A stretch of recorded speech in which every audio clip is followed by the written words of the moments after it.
women, disabled veteran-owned businesses. In 2015, the General Order 156 was modified to include LGBT businesses into our program. If you have questions about the program and want to know more about how to certify your business diverse status, we have representatives available to answer your questions and provide you with information at the commissions and the Supplier Clearinghouse virtual exhibit booths found at the Expo Whova event website. Today's session will be recorded and posted on the Expo Whova website under the Agenda section and the CPUC's Utility Supplier Diversity website. For better sound quality, all attendees except the panelists are muted. If you have any questions for the panelists, please use the Q&A web box function to solicit your question. With that, I would like to turn it over to our moderator, Michael Gunther. Michael? Well, thank you very much, and thank you for organizing this today. This is an important element for businesses, right? And diverse businesses especially. And we have a great panel of folks that are insightful, they're knowledgeable, and I know all of them well, and all of them truly care about helping you, but you also got to learn from today to help yourself to be successful with a diverse supplier program. I'm Michael Gunther. I'm representing the Golden Gate Business Association, which is the first LGBT chamber in the country, I think actually the world, and we're celebrating our 46th year right now. So what I'd like to do is have each panelist introduce themselves, and I'm going to start alphabetically from their company. So I'm going to start with Lisa from AT&T. So if you each just introduce yourself and maybe give us a little of your background, and then we're going to jump right into some questions. I also encourage you to put questions in the Q&A. We will be pulling from those throughout the panel conversation to ensure that you can get your questions answered from this distinguished panel. So let's switch. Lisa, AT&T, why don't you introduce yourself? Thanks, Michael. Happy holidays to everyone. I'm really excited to be here today with all of you, especially in the midst of everything that all of us have gone through in 2020. It's been very extraordinary and definitely a roller coaster. I am a CEO. Well, my title this year is Senior Supplier Diversity Sourcing Manager. Our team continues to evolve and change. I've been representing the Supplier Diversity Organization in the West Coast for 10 years now. However, I've been with the company and all its different iterations since 1995, and I've held a lot of roles before coming over to supplier diversity, both on the consumer, wireless, and the global business side. And so it's been really helpful to help the minority businesses and the diverse businesses in the community find those opportunities and kind of how to navigate in a corporate supply chain such as AT&T, our prime suppliers, as well as information I like to give to people that serves all corporations to help you with your business. So it's a pleasure to be here today. Thanks, Michael. Thank you, Lisa. I'm going to move over to Timothy from California Water Association. All right. Thank you very much. Hello, everyone. My name is Tim McLaughlin. I'm with San Jose Water, Director of Supplier Diversity for San Jose Water, and representing the California Water Association as well. California Water Association is made up of several Class A water companies, the larger water companies within California.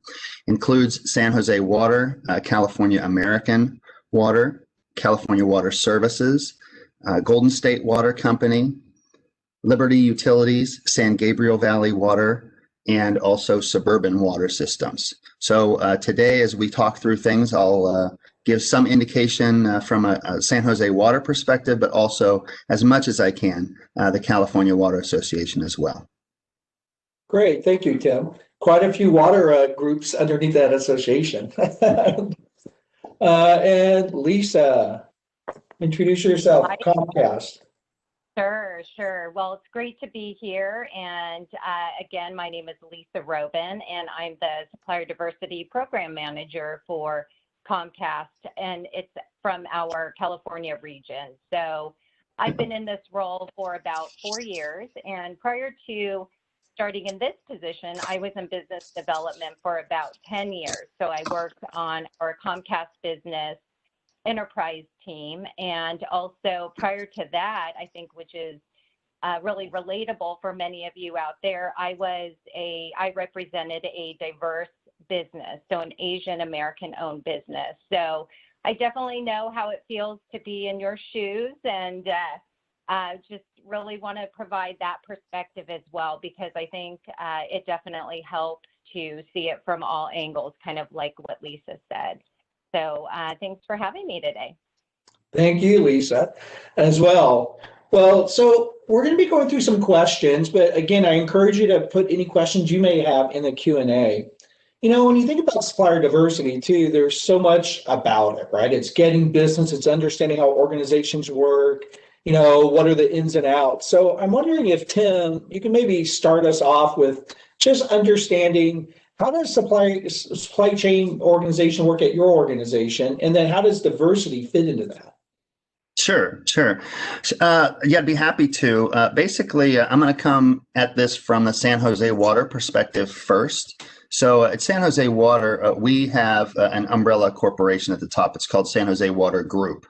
Underneath San Jose Water Group is San Jose Water. We have Connecticut Water, Canyon Lake, which is in Texas, and we also have Maine Water. So it's 4 individual water companies underneath that umbrella, all of which, by the way, have supplier diversity programs as of the end of this year. But we're forming, under that San Jose Water Group, a centralized purchasing organization. And I'm part of that centralized purchasing organization for the entire company. And what that means is if we have similar needs, I'll just use laptops as an example. If we purchase laptops and we can all decide on a standard, we may be able to purchase those laptops at a volume discount. You can extend that same area of thought throughout the whole process. So we'll have some centralized purchasing. And if you think about it, we all have supplier diversity programs. They vary just a little bit. So part of my job for San Jose Water specifically, looking at California purchases, is to make sure that, you know, we weigh the proper balance in decision making between perhaps you know, cost, quality, all of those things, and supplier diversity as part of the overall you know, RFP process. So we want to make sure that we preserve and maximize everything that we can for not just San Jose Water, but for the other water companies as well. That's the centralized purchasing piece. We all individually have local purchasing as well.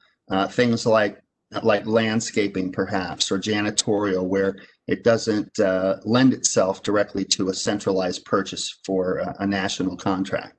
So those are areas where I'm very heavily involved with our clients locally, meaning the various business units. They are the majority of the decision makers. I would call them the buyers in this case, where engineering might come to me. I may get operations coming to me. I may get legal coming to me and asking me for help with identifying diverse suppliers for opportunities. So that's a little bit of what San Jose Water does.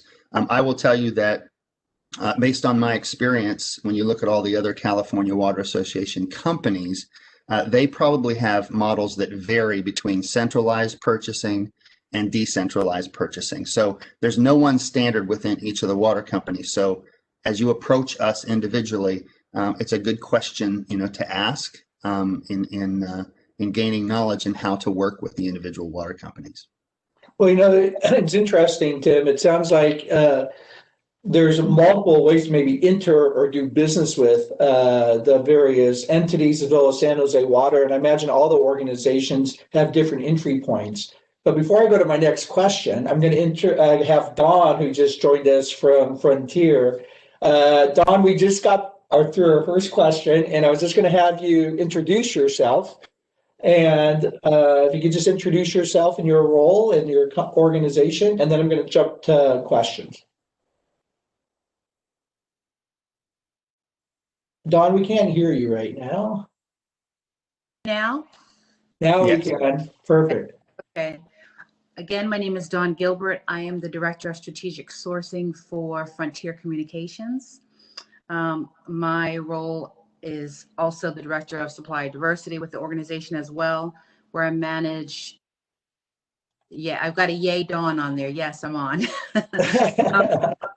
Where I manage the contracts within the organization for California, Florida, Texas. We are in 27 states, and we all have diversity initiatives in all of those states. So if you are a supplier that has a footprint outside of the state of California, certainly I'm the person to speak to. Thank you for introducing me, Michael. I appreciate it. Well, you bet, Don. Thank you for joining us. No worries.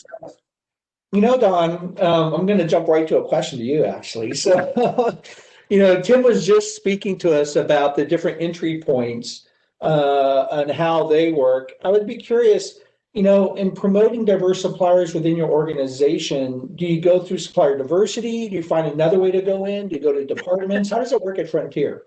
So the way that I look at it is if I were a supplier trying to get an opportunity with a utility, I would use all the avenues. I would build a relationship with supplier diversity. I would build a relationship if I had any contacts within the organization. I would come to these types of events to find out where the opportunities are, where they lie currently. And the most important thing I would do is be patient and understand that, I'm not the only supplier reaching out. There's so many suppliers reaching out, but I would try to find out what is my differentiator? What makes me different than everyone else who's in the same space? And highlight that and try to provide solutions in my introductions, not just, hi, I'm a diverse supplier certified by the PUC. I'd say, hi, Lisa, I have a great opportunity for a solution that Comcast needs today. And you would say, tell me what it is. So That's great. So it sounds like there are multiple ways to get build. At the end of the day, relationships are key, right? And so if you have a relationship with the organization, it's about trying to get connected to the right people within the organization, is what I hear you saying. absolutely. I have a question also. A lot of times diverse suppliers, they tend to be maybe smaller when they get started. Then they may not be large. Maybe, they're under 100 employees. What recommendations might you suggest? And I'm going to go to Lisa Roben on that one. So what might be some recommendations?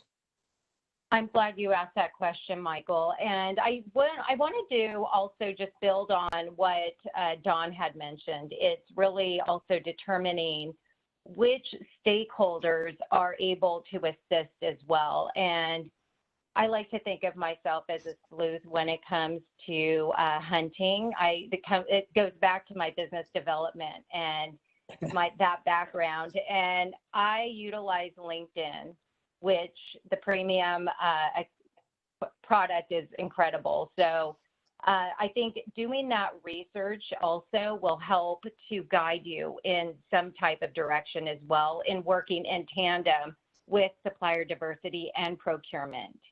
So that's great for large organizations.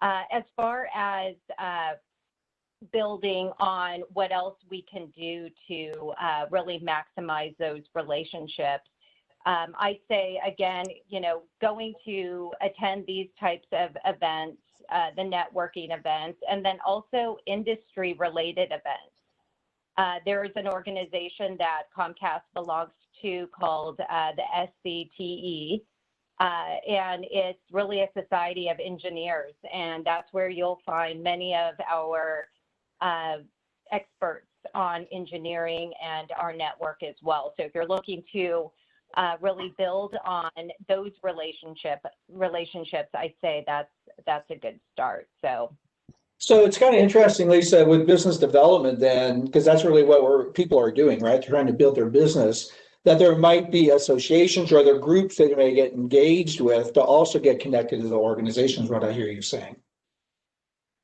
Absolutely. And, organizations such as, for example, GGBA is one organization out of San Francisco and supporting the LGBT plus community, but then also other chambers, local business chambers. And there's also chambers that really specialize in representing minority-owned businesses as well. So I think also the WRMSDC is also another nice option for minority certified businesses. So I think really giving 100% in those relationships, I think is key to establishing a great platform for your company. Yeah, so what I'm hearing so far too. One, there might be various entry points into the organization, but you might need to build multiple relationships too into the organizations as well. True, and then also being of small size, going back to your question there, some of those smaller businesses might not have the bandwidth to be able to do that. So it is really a matter of maximizing that relationship with your supplier diversity professional. But like Dawn said, it's really also doing the research and following companies on LinkedIn and social media to learn more about what they're doing, they're offering, so it can help us better align where their services and products can be utilized. Great, thank you, Lisa. Before I go to our next question, Stacy has just joined us from T-Mobile. So Stacy, can you just do a quick introduction and who you're representing and your role at T-Mobile? Well, hello, thank you, and I apologize for being late. I was having some technical difficulties. I am sitting in for my fearless leader, CPUC, who is the Director of Supplier Diversity for T-Mobile. I am one of his program managers. He is out sick today, so I'm stepping in to make sure that we didn't miss this wonderful event. So thanks for having me. Again, apologies for being late. No worries. We live in this weird time of technology challenges. So concerning all the Zoom meetings we're all doing. So I'm just glad you could join us today. The next question I'm going to put over to Lisa Castillo over at AT&T, and then Stacy, I'm going to have you answer this question as well. So, you look at, there's many supplier diversity professionals out there, and, they talk about being more innovative. Can you describe what that means to you to be more innovative, and what are what your decision makers at your company are looking for? Michael, are you starting with Stacy? I was going to start with you, Lisa, and then I was going to have Stacy ask the same question. All right. Well, thank you. I know this is the whole notion of innovation has been thrown around for quite a few years now.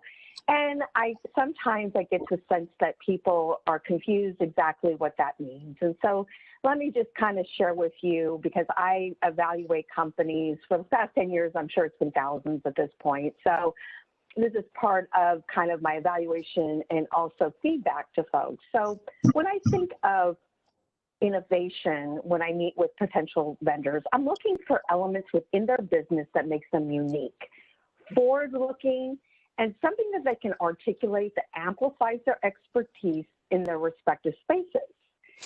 Now, in today's environment, technology, of course, is a natural extension to demonstrate innovation. However, I would also say that you could have a methodology, you can have exclusivity rights to a product or service that also could be deemed as innovative as well. Now, regardless of your business type that you may have, inserting technology into your business will likely be an imperative in order to thrive in today's marketplace. I think the most challenging element of incorporating innovation is really if you're an attorney or, I don't know, background check company or an HVAC company, you really have to find the right resources to assist you and get that fair price. And I realize that is a challenge. So I would encourage people to use organizations, such as, what Lisa Roben already mentioned is the constituencies group. Michael, you represent one. We have a lot of them here in California. And I would rely on my peers and the leaders within those organizations to, if you just don't know where to go, I would encourage you to talk to them so that you can target the right people to really lift you up and insert this advanced technology to give you a spin on your business. At the very minimum, I really feel strongly that you have to have a website that is 2020 look and feel. Old websites really send the wrong message. And I do see people all over the board, even in today's market. I think the advancement of the website started at least 5 or 6 years ago, where you started seeing a new look and feel, and yet so many folks are still not there. And I don't think they really realize the importance of it. That really is the go-to place for sourcing, and as well as I'm sure my peers, we go to the website first. And I often get error messages coming back. There's something wrong with their website. I get proxy errors, and it means that I cannot look at your website using my AT&T platform, and that's a big concern. It's a red flag. There's some sort of breach, something that is possibly going on, and when you think about data and data breaches and wormholes and how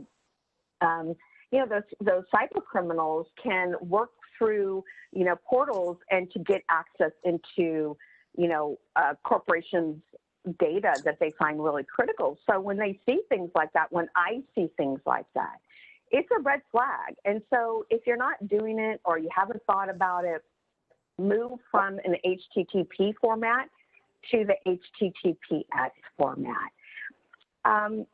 The other thing is, I would just encourage you to, have communication documents that really resonate, who you are as a company. There's various styles and lengths of communication documents. You can have your 2-pager, you can have something at 7-page, and then thereafter, I would put in an appendix. But it's to be able to describe what you're bringing to the market and demonstrate that innovation, that creativity, and that thing in your business that gives you a competitive advantage, or a competitive advantage than majority of those that are playing in your field, regardless of their size.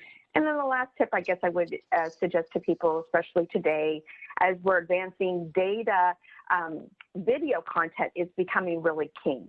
And so I would consider doing any kind of promotional type material in a video message format. I mean, look at TikTok and all sorts of things. TikTok probably is too casual, but I think you can make it fun and relevant as well. So there's so many methodologies now in order to insert that creativity at a much fairer price today than ever before. So those are my initial thoughts. Well, those are some great thoughts, Lisa. It's so interesting. The common thread through many of that was related to marketing and communication. It's, websites, you need to be investing in your website every year. This isn't a one-time deal. This is things change. I think what you said, if you go on a website and there's broken links, well, how good are they going to be at providing their product or service if just their image to the world isn't working? I think you also mentioned about the messaging and how they're messaging their expertise and their competitive advantage. And sometimes I think people give what I call product vomit, where they just put, here's everything I do, but it doesn't tell me how you're different, better, et cetera. And so I think that's the other message I heard from you, is ensuring that your messaging and your communication matches your expertise and how you differentiate yourself. So thank you for that, Lisa. And then Stacey, what are your thoughts on innovation and how people can be more innovative? Yeah, I'm gonna ditto Lisa. That she pretty much nailed everything right on the head, and I really resonated with the video content. I think that is new, and to be able to send in a 1-minute video of what your company does is really fresh, and it's a wonderful take, and it's easy for supplier diversity professionals to view and pass along to our procurement, our business units. So I really like that. I think that innovation can also mean just being quick and agile and ready to move and ready to see the new and the forward thinking, like Lisa said. Be forward thinking, be prepared to change. Don't rest on the laurels of, this is how I've been doing it, and so we're going to continue on. Be ready to be that quick and agile company that can pivot and change and start moving in a different direction, because that a lot of the time is really going to show a huge value add, right, that your company can bring to our organizations. And we're looking for that. We're looking for those, either pain point relief or value adds or cost savings, of course. But I think when innovation comes to mind for me, I think of small and diverse businesses being able to shift and change and be agile and continue on with the times where they're at the moment, so that they're staying fresh and relevant and current. So I think that is what Lisa carried the bulk of it. So thank you, Lisa. I think that all the information that you covered was spot on. So it was tough to take it out of things that I was going to say, but I think that altogether it's a great way to look at innovation. Well, Stacy, I think you bring up a really key element as well, is agility, right? I think a lot of times there's folks that this is how we do it, but then they're getting feedback like, no, we need it this way or this way. And that sometimes the people aren't willing to adjust or be agile based on what they're hearing. And so I think that agility and changing, and in today's marketplace, we have to do that to stay competitive.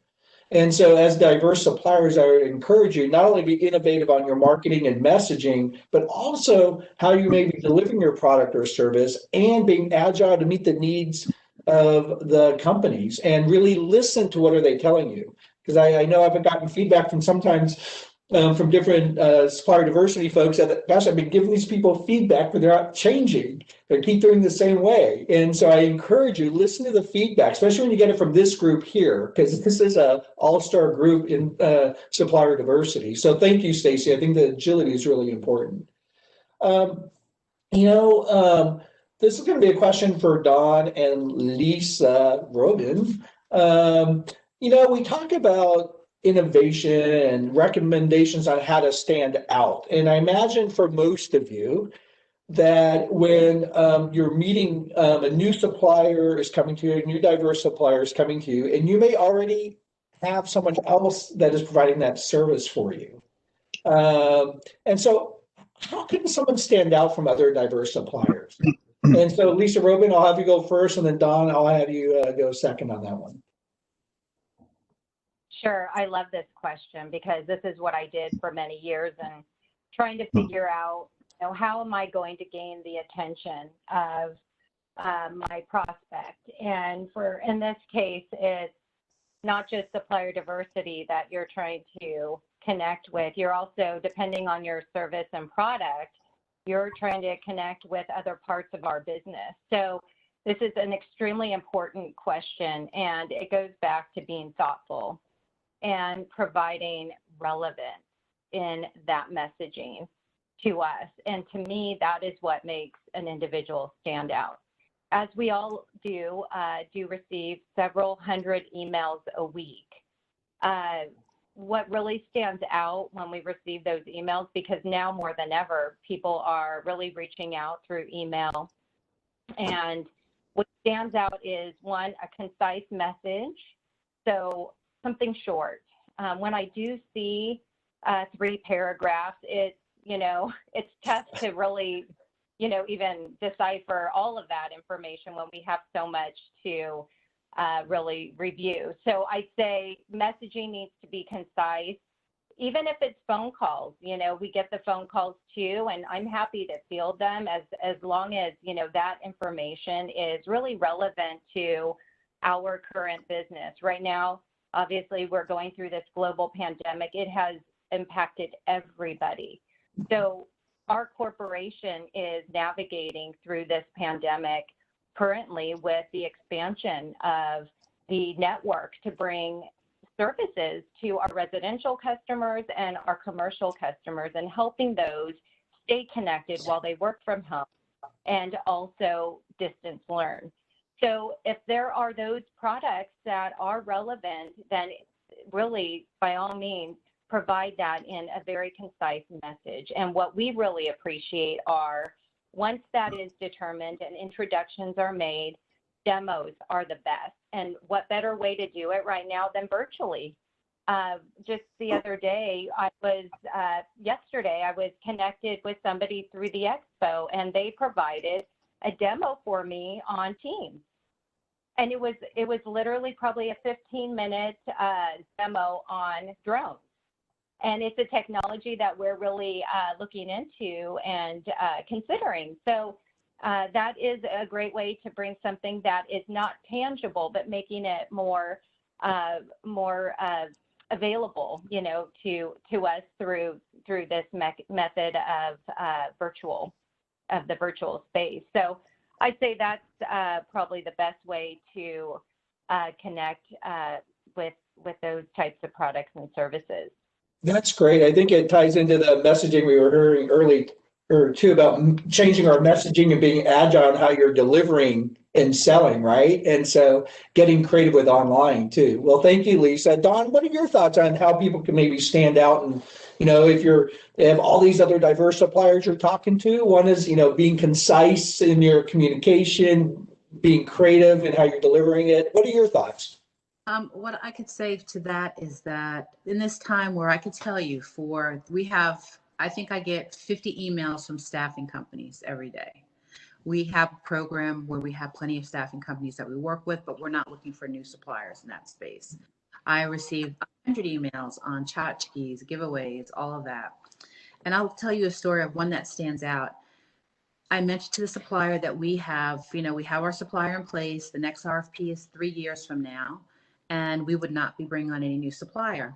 So she continued to follow up, maybe every 6 months, just to check in and say, is there something in niche market that you need something for, or anything you're looking for, just let me know.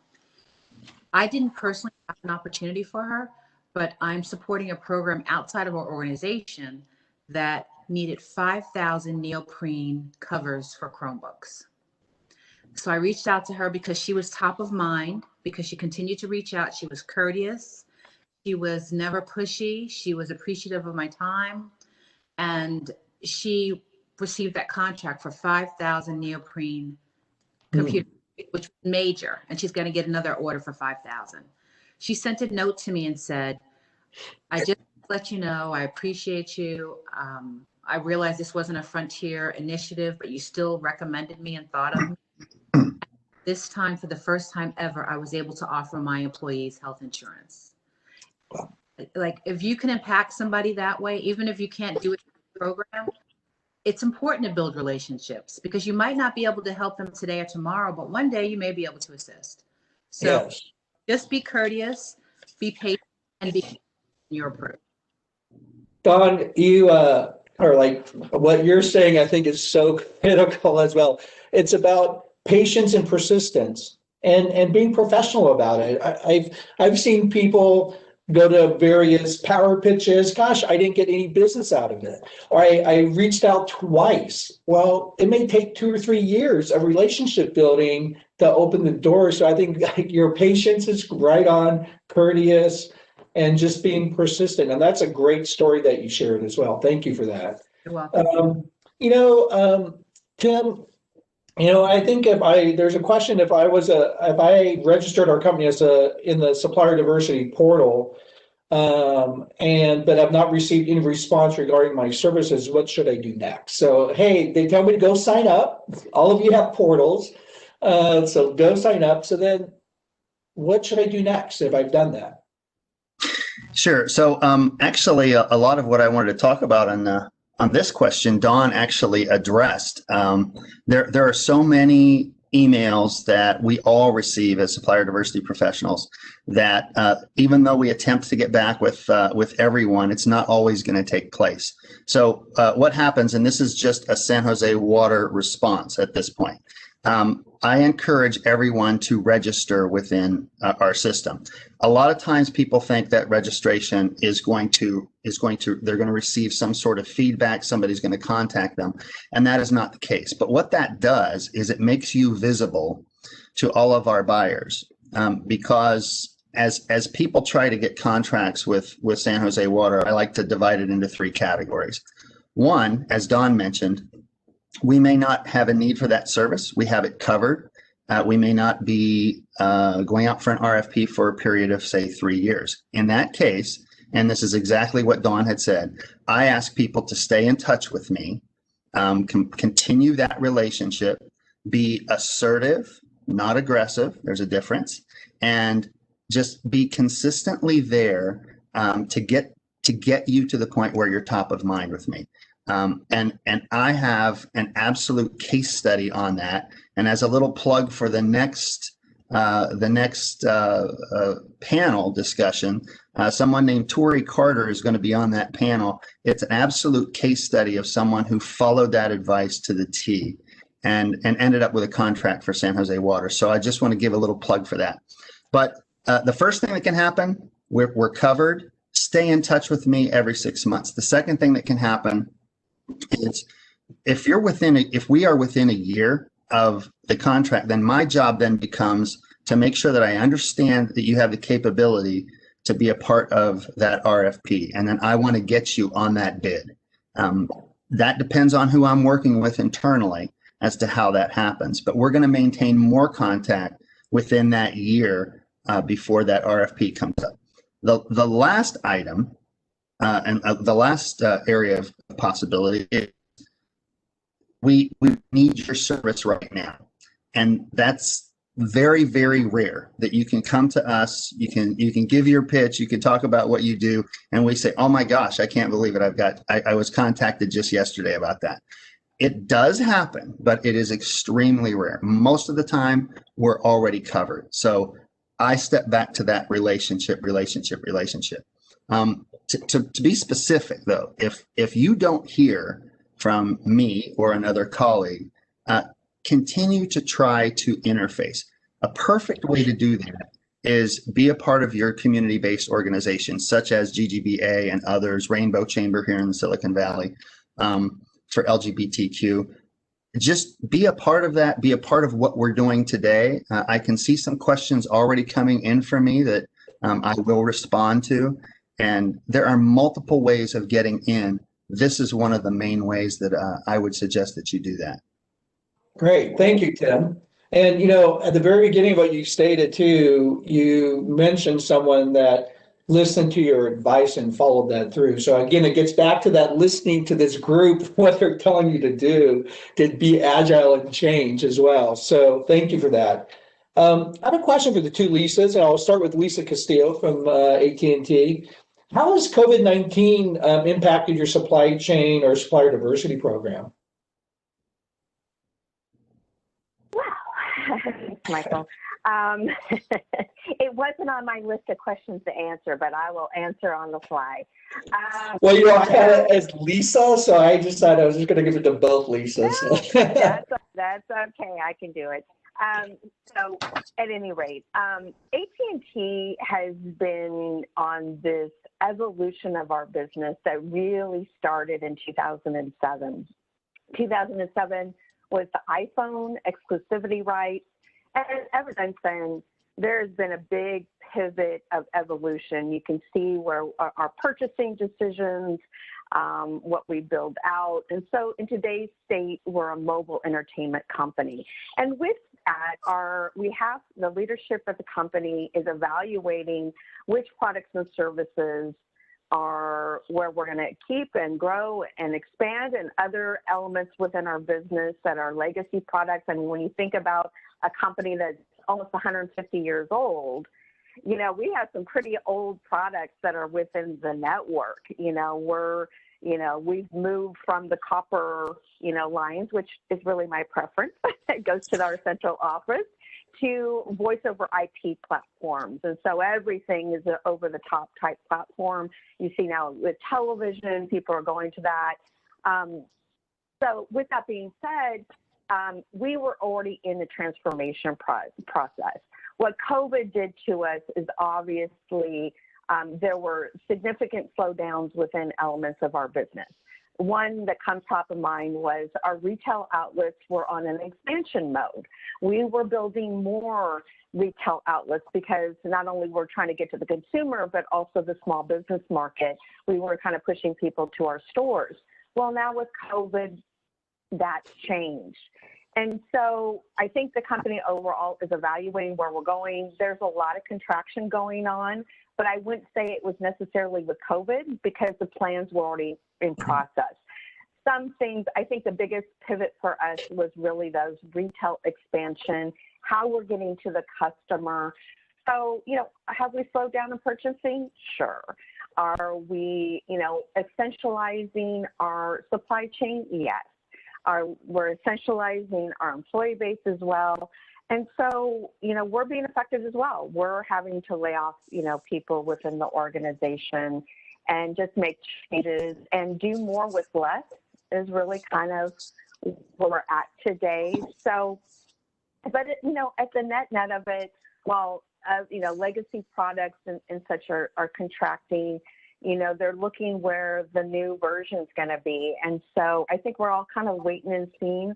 I have, 3 areas in the business that I have focus in. And so my advertising and marketing space, transactionally, a lot going on.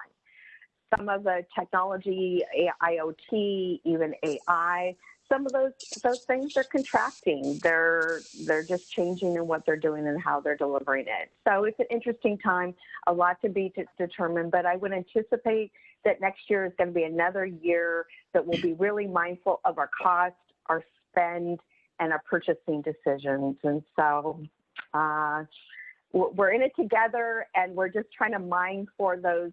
I love the story that was just being described of, waiting, sometimes it takes a really long time. I know I have one vendor that has followed up with me for probably 10 years now.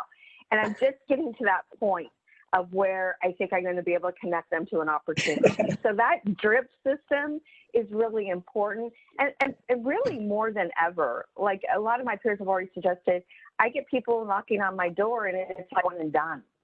Right. And when you get, think of some of my peers that have just one or a couple people on their team versus an AT&T who has 13 people on the team.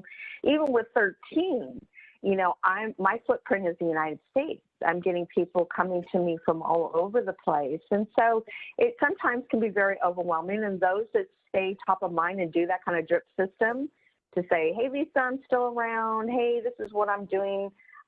Is now more than ever. I think you need to be really focused. I think you need to be laser focused on the industries that you're targeting. We may not be a fit for you. And so you really, to understand our supply chain, look at what Tim is saying. They are moving towards a centralized supply chain. AT&T's already done that. So it's a much different look and feel at a centralized supply chain than a decentralized supply chain. So I think you need to get educated. You really need to understand our operations, and you need to understand what our bread and butter is. Our bread and butter, like at AT&T, it's our network, it's our content. Our peers, they're delivering, whether it's energy or water or whatever utility, that is the bread and butter. That's what we're delivering to Californians. And so there's going to be a lot of activity versus, maybe an attorney or finance or, as Don was suggesting, we have a lot of people in consulting and staffing.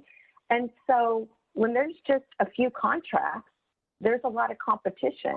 So you really have to get your game hat on. Yeah, so a couple of great things you pull out of that too. I think of Simon Sinek, some of you may know him from Start With Why, and he's a great speaker, but he wrote a book recently this last year called The Infinite Game, and talked about if you're in business for the long haul, you got to be patient. You got that client you mentioned, 10 years they've been working at. And then also understanding who you're talking to and what your bread and butter is, I think is another really key element. And lastly, understanding that all these organizations are going through their own transformation right now and trying to be agile right now. You're a small business owner sometimes say, hey, this is where my focus is. But at the same time, remember, they're going through similar challenges right now in their organization. So be patient. Lisa, what are your thoughts on COVID and how it's maybe changed?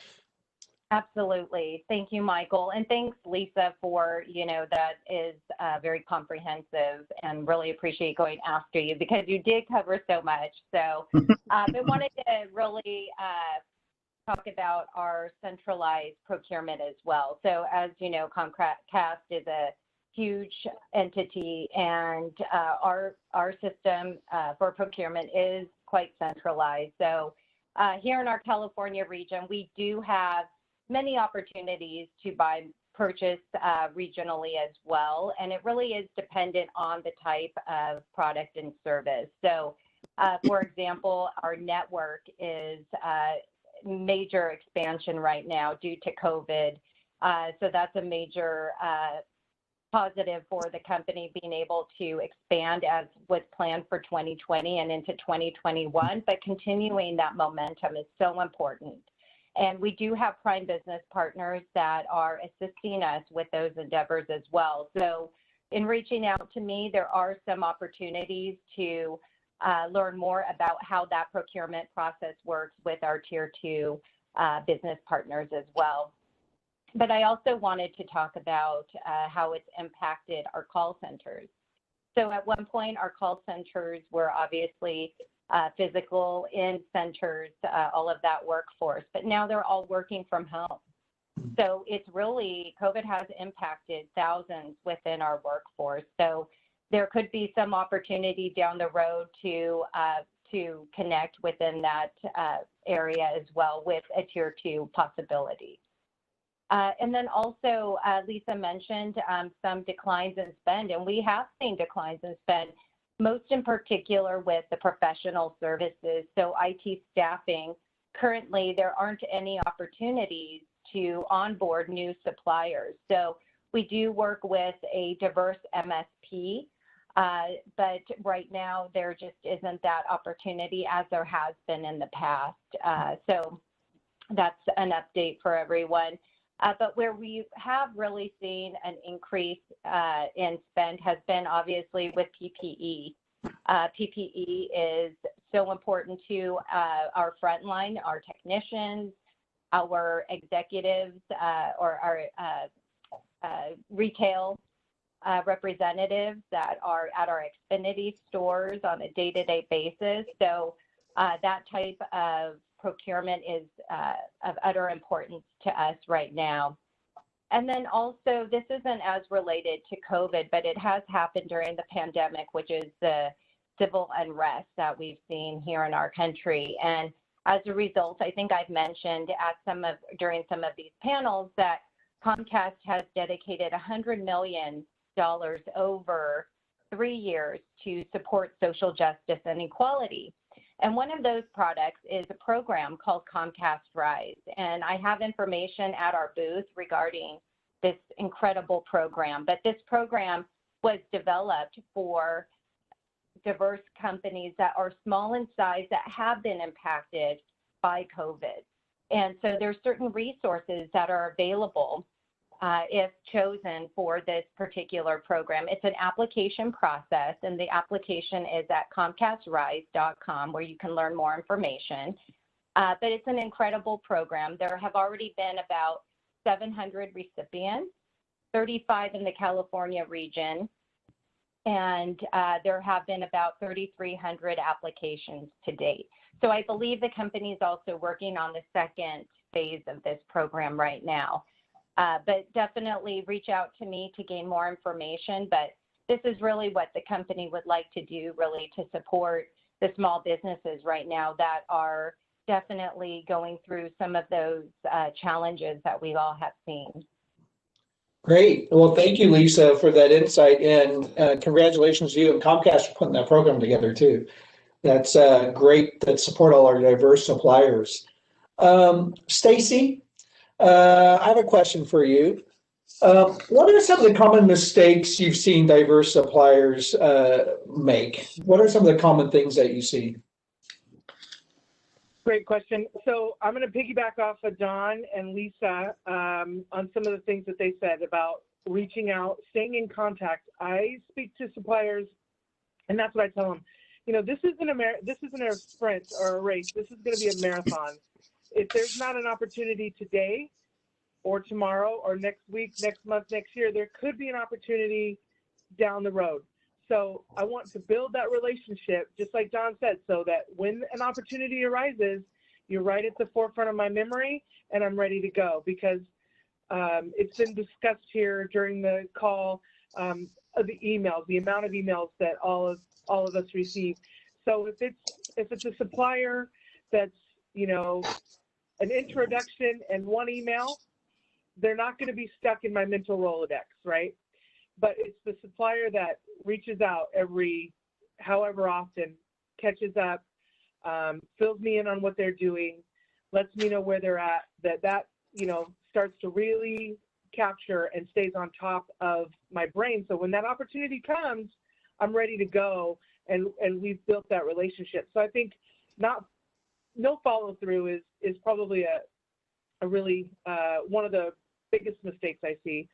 I think another mistake I see is not being ready for introductions to the business unit. I have an example. I had a supplier that I had been speaking to for over a year. Finally got them, I had some interest from a business unit to learn more. And so I set the call up and I was excited. This is going to be great. We were going to get a diverse supplier and they were going to show their stuff, and they tanked on the call. They weren't ready. They didn't have the information needed. And I was like, oh no. And you know, it was like a train wreck. I couldn't pull away, and I was like, oh, I was so excited, but they weren't ready for that call with the business unit. They didn't have their information handy. They weren't ready to show any type of quick presentations. So of course the call went nowhere, and now I can't get any traction to get them viewed again because they didn't show what they could do. And we want to be able to go and see what they can do quickly. So I think that's another one. I think there's a fine line between staying in contact and being too pushy.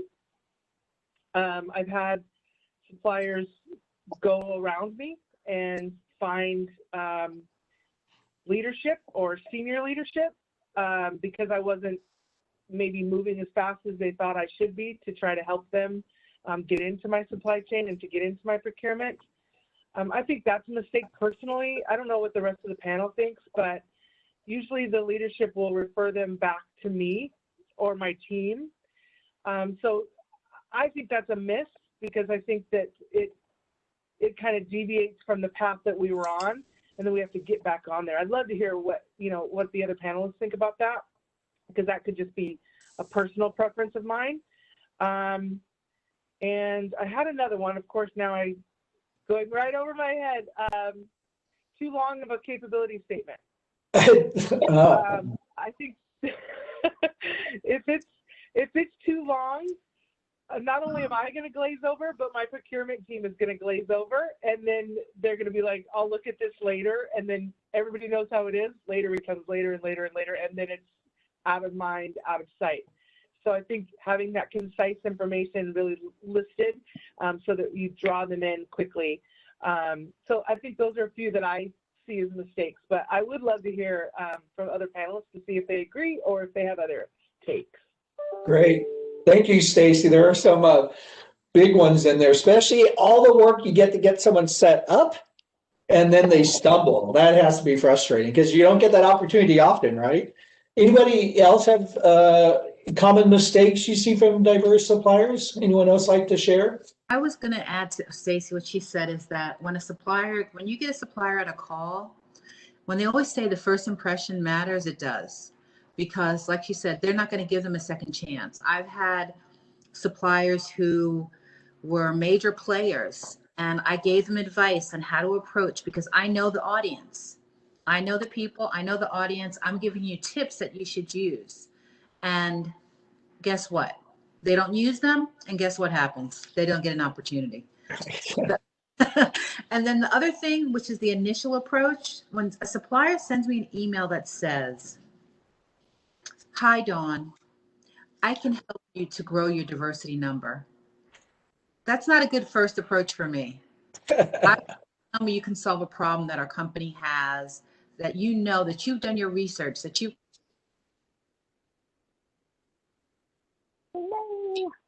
Oh, we just lost you, Dawn. We just lost you. I think she has a lot of good things to say. So, Dawn, we lost you. I don't think she could hear us either. So, I think we lost you, Dawn, about midway through. It sounded really passionate too. So, if you're able to get reconnected, we'd love to hear that. conclusion. Oh, Anybody? Oh, dropped. you dropped like midway through. But it So was so passionate. I could tell you were into it. I just saying that when a supplier reaches out to you and says, in the first letter of the email, he says, I'm a diverse supplier and I can help you with your diversity spend. I don't need you to help me with my diversity spend. I need you to help me to bring in qualified, capable suppliers who can support us, who in particular are diverse, because we everybody equally within our organization, as I know all of my colleagues do. But it's important to us to grow our diversity spend because we're committed to reflecting the communities we serve. But that as an initial approach is not a valuable initial approach to me. right. That's Thank you. Thank you. Anyone else like to share? Any mistakes? Otherwise, we're going to jump into our questions as well. Lisa, Sophia? Well, I don't.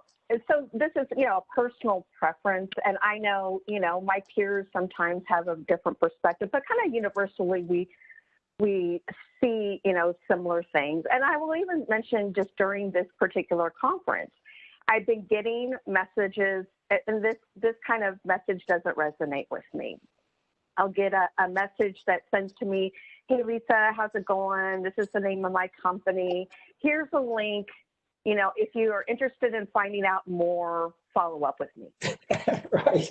So can you imagine if I got messages like that from everyone? It just doesn't work.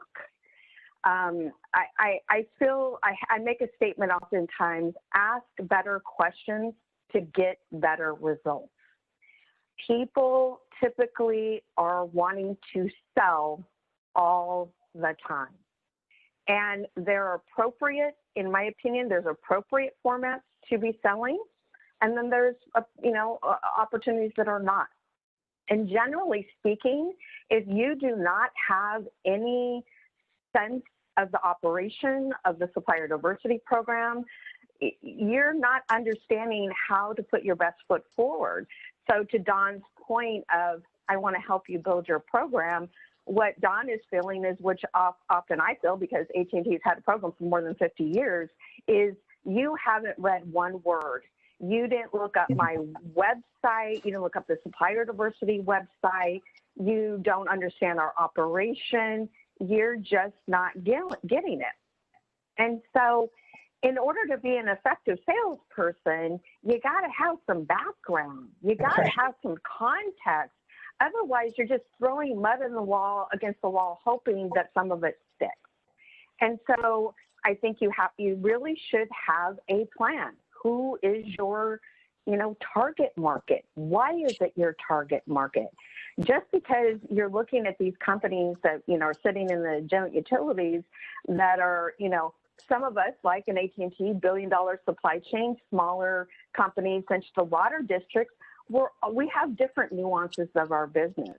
So if you feel like you're in the right space, you want to play within this market because you feel very strongly that your product or service has something of value that we need to be paying attention to, then it's incumbent upon you to start building that story and threading it together for us.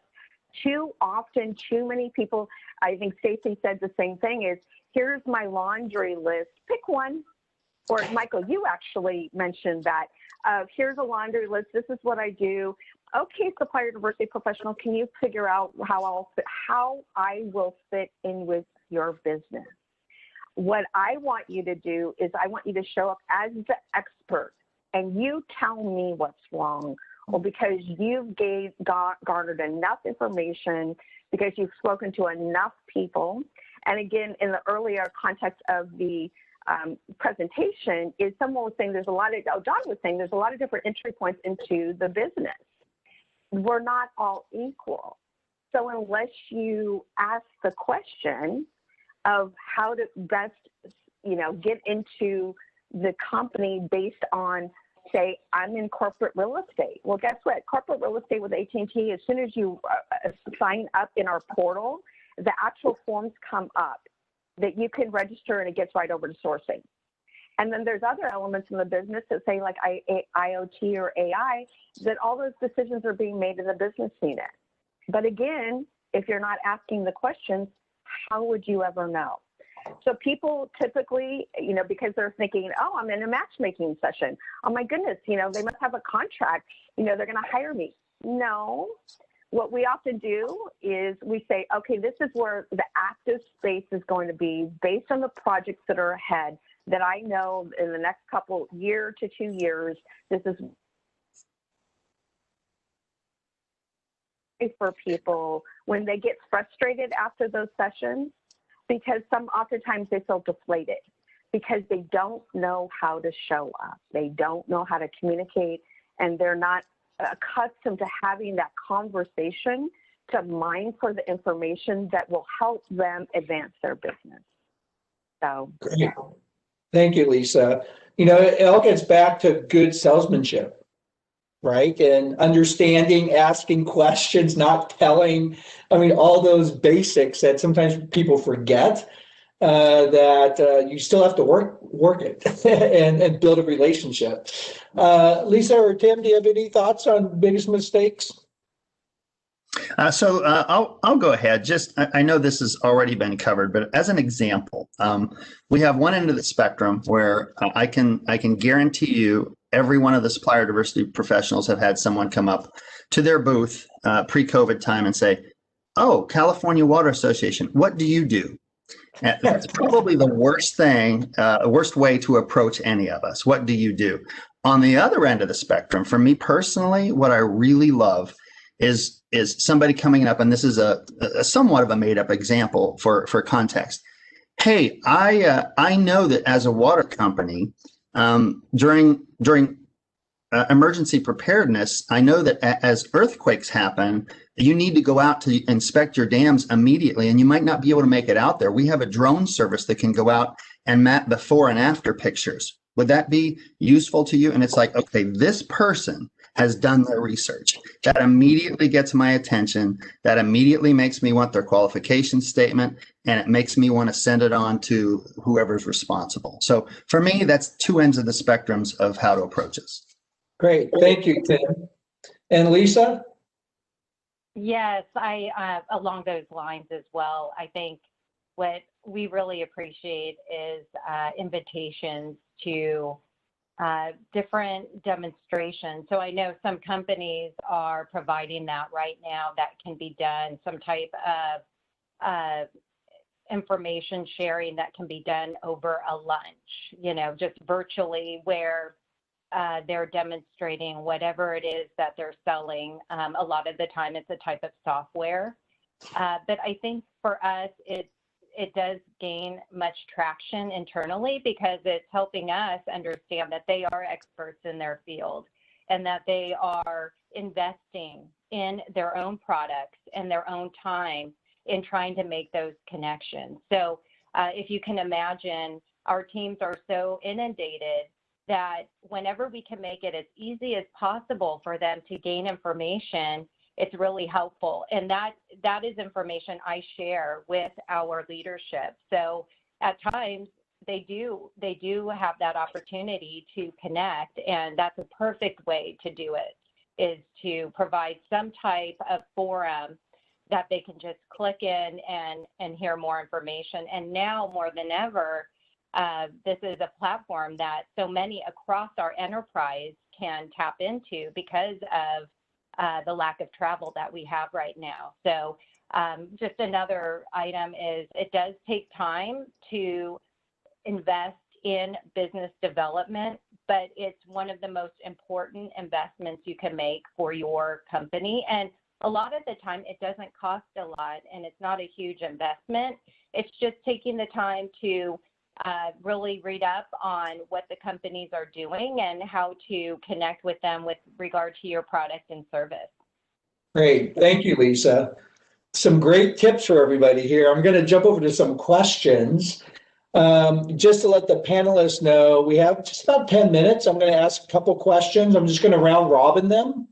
And then also I'm going to ask each panelist in closing just to give either a word or a few sentence statement of inspiration or things people could do or take away from today. So whatever that is for you, it could be a word you want them to remember or 2 or 3 sentence or 2 or 3 word sentence that you want them to remember. So, so the first question I have here is from Tom.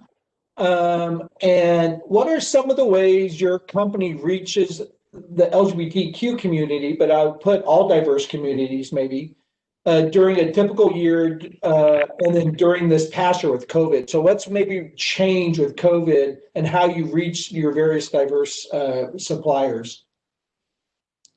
Why don't we go with Dawn? Dawn? All right. So this year, what many of us have participated in, I think, were more panels, virtual discussions than ever.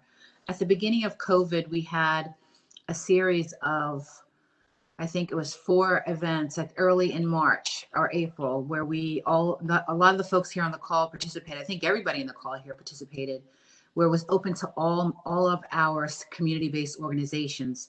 Then we went down and we worked particularly in particular groups. We had a couple with the LGBT community. We had a couple with the African-American community, the Hispanic community, Asian community.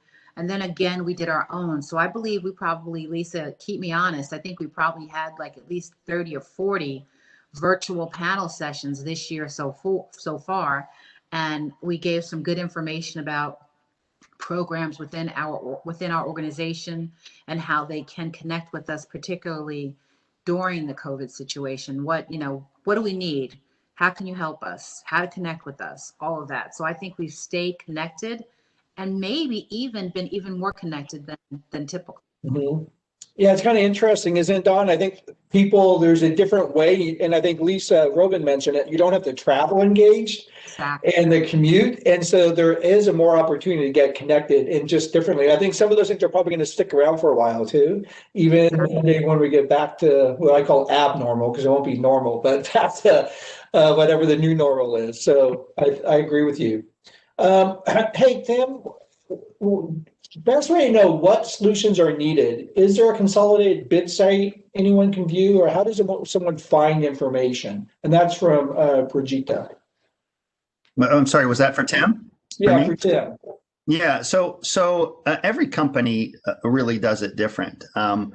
Within the California Water Association, I know there are some companies, and I can't tell you which ones right off the bat, that do advertise some of their bids. And I think you just have to go to each individual website to find out. Speaking for me, for San Jose Water, we don't advertise the bids at this point. We may in the future. And the best way of understanding what's coming up is through contacting me. It's more of a situation for me where I get information on what's coming up, and then I go out, and I really go out to oftentimes the community business organizations. So being a part of those is really important to be visible. But you just have to go to each individual site to see who advertises their bids. Okay, great. So part of it is making sure you're connected to various organizations, because again, people may be reaching out. I know Lisa Castillo gave the GGBA a great idea about doing videos, having our LGBTEs do videos of their proposals or their power pitch, whatever you want to call that. And we're in the process of doing that because it's a new way of reaching out. Here's another question from Patty.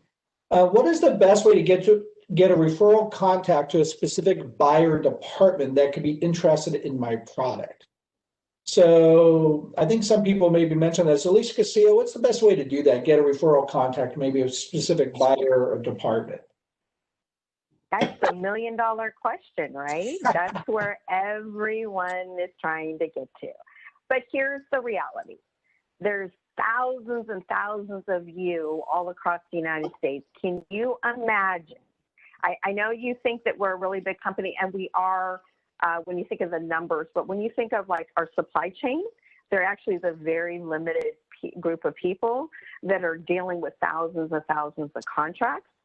So for us just to give you their contact information would really, it would break their confidence with us. We're trying to lift up the best of the best. And so when Stacy was talking about the scenario I think about, she had been talking and communicating with someone for an entire year, and then all of a sudden she gets the meeting and it's go time, and they failed completely. I've had those scenarios where I've actually coached someone for an entire year, and they forget everything that I've ever said to them, and then go back to what they're used to, and then failing miserably. So we cannot give you the keys to the kingdom and just give you all the contact information. We have to feel confident that you are going to be on point, that you're going to show up in the way that there's an expectation, because at least in my world, there's about 30 minutes that you're going to get a meeting. And I even had people, actually it was from the LGBT community at the NGLTC conference a couple years ago, within my peers in the joint utilities. And I think some of the people were kind of upset with some of the messaging of how harsh this can be, when your game hat's on. This is a cold introduction that you're describing. These are not people that you know. They don't know you. You don't know them. And so, they're kind of brutal. It's like, get to the point. Tell me why I should be even talking to you. Share with me what makes you unique. Share with me your results. And, then it goes well. But, again, I don't think any of us are just going to blindly, you show up, hey, I really want to talk to someone in corporate real estate or finance or whatever, and for us to give it. It's just not realistic. And then we're not doing our due diligence. Then you wouldn't even need us, basically. We're just. Well, and also, I think everyone in your organization would not want to be talking to you or trusting what you're referring to, right? Absolutely. Yeah. No way. No way. I was going to Lisa's comments. Yes. If Lisa and Stacy and I have talked about when suppliers have not fulfilled what we've provided to them, right? So they've failed. When a supplier fails, that affects the next supplier trying to come in the door. Yeah. They're not as open to having another discussion with it. They're like, okay, these suppliers you bring to me, they're just not ready for prime time. And so it really impacts everybody, right? In future. So do your homework, be prepared, people. Especially when these people, all these folks on this call today are there to help you be successful. Listen to them, practice, be good at what you do, show your expertise. And with that, we're going to wrap up. We just have a couple minutes. And so I'm going to start with Lisa, then Stacy, and then I'll go around. And a word or a couple words to inspire or keep something that people can remember from today. So Lisa, Roben, I'll start with you. I'd say just continue persevering through these challenging times, and be positive. Take this time to really invest in yourself and your company, and don't forget your self-care. Okay, perfect. Thank you, Lisa. Stacy. Great stuff. Okay, so I say let your business shine through. You are small or diverse because you have what it takes to be a business owner. You have the tenacity and the drive and the dedication. Let that shine through.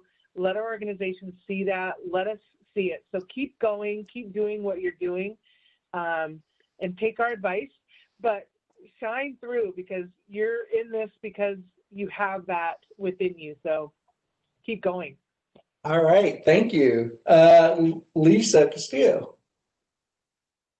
I just want to say I admire all of you business owners. It is not for the faint of heart. I mean, we're sitting representing these corporations, and we don't want you to feel like we don't understand or don't care, because it's part of our conversation. We are here for you, but we want you to listen to our advice. Use your resources. Rely on one another. Get involved in the organization. Michael, you represent the GGBA. You are a wealth of information for your constituents. I share with people, if you're part of anything, I'm paying a membership fee oftentimes to be participating, not with a clearinghouse certification, but you're paying for something.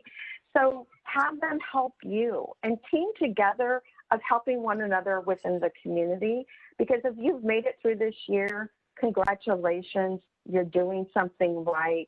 Continue the fight, continue to looking for those ways of short-term planning. What can I do in the next 12 months? How can I be really strategic and methodical and have a plan and stick to the plan? This is going to take tenacity in order for everyone, big and small, to get through what we're getting through. So we're with you. Thank you, Lisa. Very good. Tim, and then Dawn. Okay, so I would say, first of all, thanks everyone for being here. I can tell you that, and I'll bet I speak for many of the panelists, that when it works and when you're prepared and your preparation meets that opportunity and you get a contract and you've been working with us for a period of time, it's an absolute rush for us. Probably just below the rush for you. It really, really is fulfilling to actually see it work, and it does work. So I would say my encouraging words would be persistence beats resistance. Stay persistent and keep going. Don't give up. Be assertive, and that contract will show up. It might not be in the place you thought it would be, but it will show up. Great. Thank you, Tim. And Dawn, last but not least. I think everybody has said everything that needs to be said.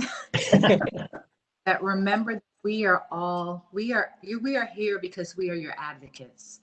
We are passionate about diversity. We don't do this just because this is a job. We do this because we're committed. You have people coming from you at both sides saying, help me, and you're in the middle trying to satisfy everyone. And if you didn't have a passion for this, we would not be here. So remember, we're your advocates. We're here for you, but also remember we're human. Yes, thank you. And I want to thank all of you for a great, insightful, educational panel today. I appreciate all the work you do, being small business, diverse business advocates, and really taking your time out of your busy schedule to even be on this panel today. So I want to thank all of you. Enjoy this glorious day, and good luck, everybody. Just remember, it takes work, but persistence, and these are great resources for you, but you got to listen to them. All right, everybody.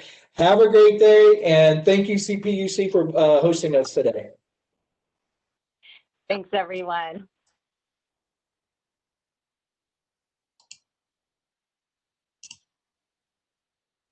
Thanks, everybody. Thank you.